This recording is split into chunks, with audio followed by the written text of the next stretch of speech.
There's no feeling more intense than starting over. If you deleted your homework the day before it was due, as I have, or if you left your wallet at home and you have to go back after spending an hour in the commute. If you won some money at the casino and then put all your winnings on red but it came up black.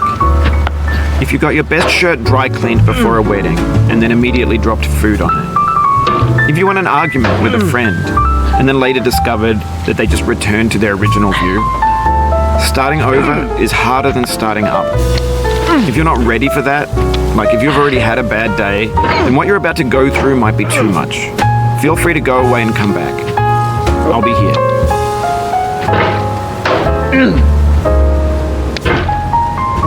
Alright, thanks for coming with me on this trip. I'll understand if you have to take a break at any point. Just find a safe place to stop and quit the game. And don't worry, I'll save your progress, always, even your mistakes. This game is a homage to a free game that came out in 2002, titled Sexy Hiking. The author of that game was Jazuo, a mysterious Czech designer who was known at the time as the father of B games. And B games are rough assemblages of found objects. Designers slap them together very quickly and freely, and they're often too rough and unfriendly to gain much of a following. They're built more for the joy of building them than as polished products. In a certain way, Sexy Hiking is the perfect embodiment of a B game. It's built almost entirely out of found and recycled parts, and it's one of the most unusual and unfriendly games of its time. In it, your task is simply to drag yourself up a mountain with a hammer. And that act of climbing, in the digital world or in real life, has certain essential properties that give the game its flavor. No amount of forward progress is guaranteed. Some cliffs are too sheer or too slippery, and the player is constantly, unremittingly in danger of falling and losing everything. Anyway, when you start Sexy Hiking, you're standing next to this dead tree that blocks the way to the entire rest of the game. It might take you an hour to get over that tree, and a lot of people never got past it. You prod and you poke at it, exploring the limits of your reach and your strength, trying to find a way up and over. And there's a sense of truth in that lack of compromise. Most obstacles in video game worlds are fake. You can be completely confident in your ability to get through them once you have the correct method, or the correct equipment, or just by spending enough time. In that sense, every pixelated obstacle in Sexy Hiking is real. The obstacles in Sexy Hiking are unyielding, and that makes the game uniquely frustrating. But I'm not sure Jazuo intended to make a frustrating game. The frustration is just essential to the act of climbing, and it's authentic to the process of building a game about climbing. A funny thing happened to me as I was building this mountain. I'd have an idea for a new obstacle, and I'd build it, test it, and it would usually turn out to be unreasonably hard. But I couldn't bring myself to make it easier. It already felt like my inability to get past the new obstacle was my fault as a player rather than as a builder. Imaginary mountains build themselves from our efforts to climb them, and it's our repeated attempts to reach the summit that turns those mountains into something real.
When you're building a video game world, you're building with ideas.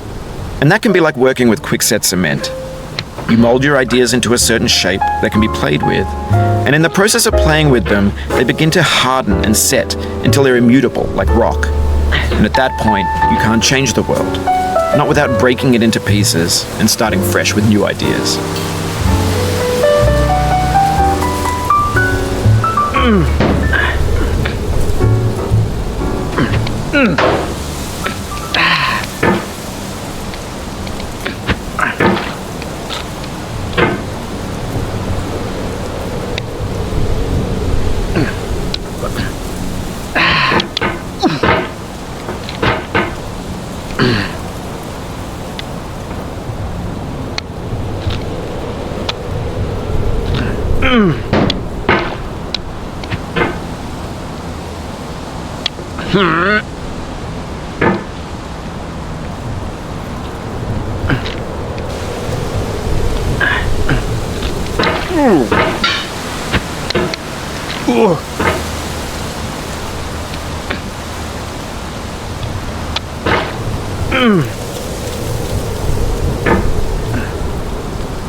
For years now, people have been predicting that games would soon be made out of prefabricated objects, bought in a store and assembled into a world. And for the most part, that hasn't happened, because the objects in the stores are trash. I don't mean they look bad or that they're badly made, although a lot of them are. I mean they're trash in the way that food becomes trash as soon as you put it in the sink. Things are made to be consumed and used in a certain context, and once the moment is gone, they transform into garbage. In the context of technology, those moments pass by in seconds.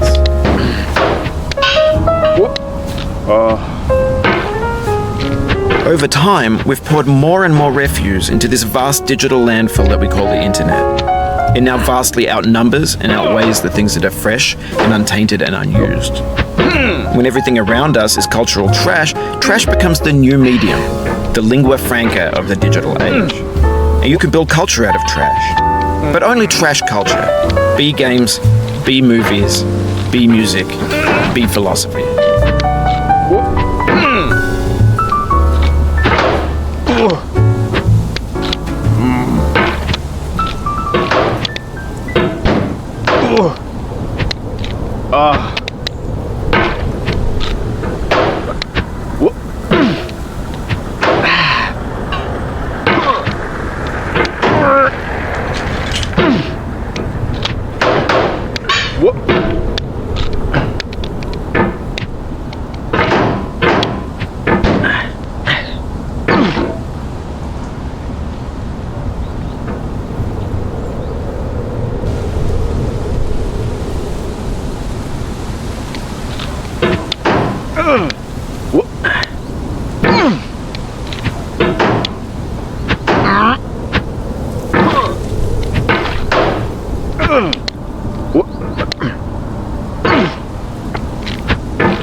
No. The vertical wall here has a way of getting it harder the more times you try it. I think anger makes you swing the hammer harder, and that can push you away from the wall.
No.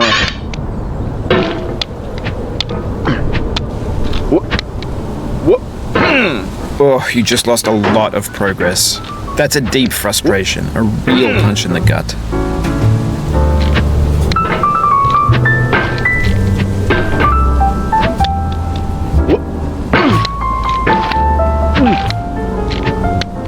No.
Maybe this is what digital culture is. A monstrous mountain of trash, the ash heap of creativity's fountain. A landfill with everything we ever thought of in it. Grand, infinite, and unsorted.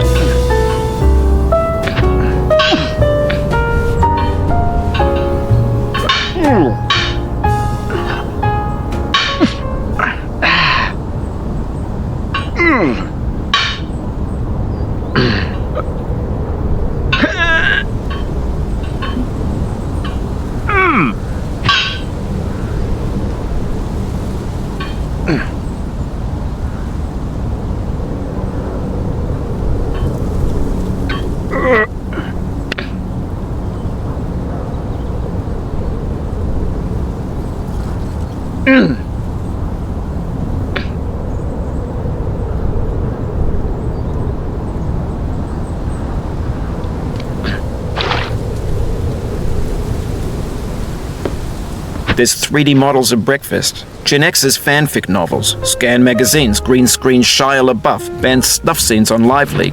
Facebook's got lifelike bots with unbranded adverts and candid shots of Kanye and Taylor Swift mashups, car crash epic failed GIFs, Russian dashcam vids, discussions of McRibs, discarded, forgotten, unrecycled, muddled, rotten, untitled.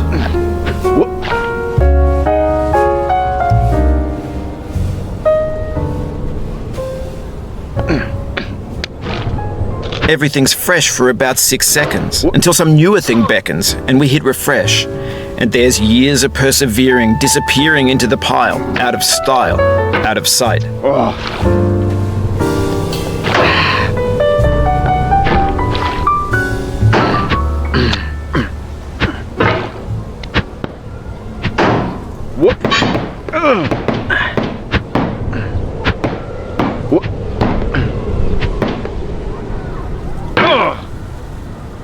Oof, sorry about that.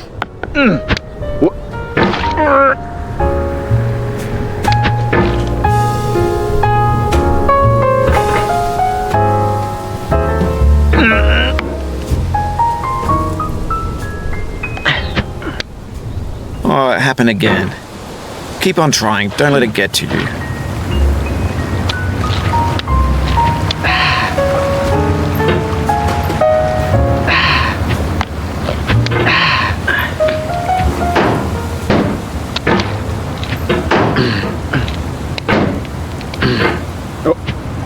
This thing that we call failure is not the falling down, but the staying.